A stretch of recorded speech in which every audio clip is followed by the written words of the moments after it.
ยวสยามบุรียินดีต้อนรับ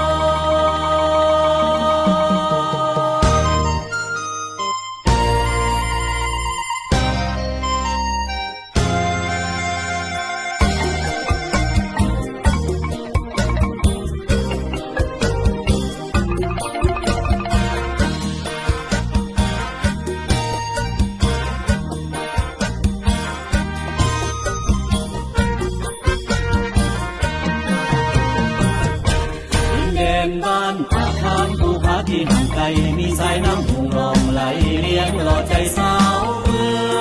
งน้ำของผ่านกลางหลวงพระบางอยู่คนละเบืองใจสาวเมืองหาขอสามัคคีดินแดนที่นี้มีน้ำล้านสร้างอันลือสาภาษาสนทนายึดแดนสามัคคีปราบมารไพลีห่วมบารมีของพ่อสาทำมาหากินมีพักนำพาสีนำทา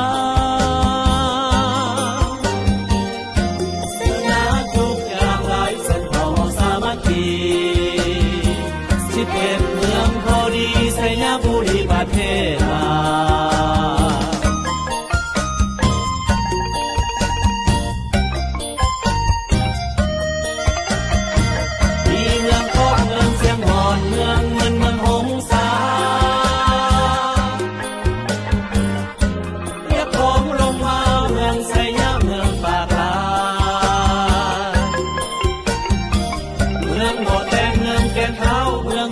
ลทุ่งนิสัย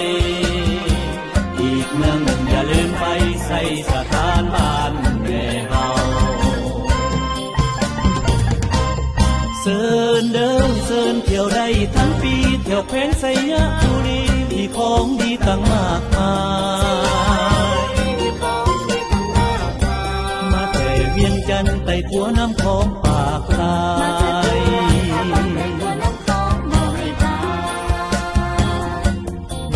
เมืองไทยต้องผ่านชายแดนไทยลาวสานท่านมาเที่ยวงานไปสำราญงานบุญสร้างประจำปีสานท่านเที่ยวชมประเพณีสยามบุรีมีของดีตั้งมากมายสานท่านอย่าได้ไปกากองข้างในมีต้มไก่แถมฟรีสานเที่ยวสยามบุรีพัฒนาแล้วสานเที่ยวได้ทั้งปีแห่งสยามบุรียินดีต้อนรับ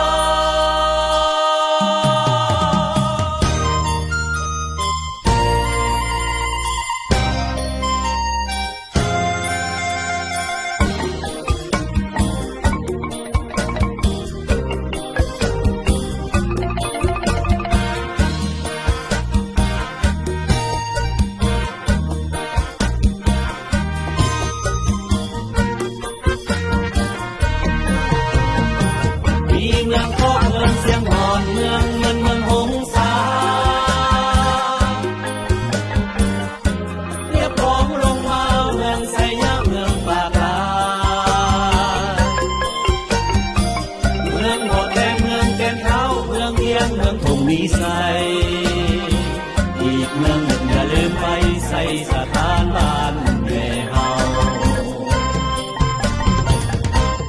เสิร์นเดินเสิร์นเที่ยวได้ทั้งปีเที่ยวแผนสยามบุรีมีของดีตั้งมากมายมาแต่เวียงจันทร์ไต่ขัวน้ำของปากลาย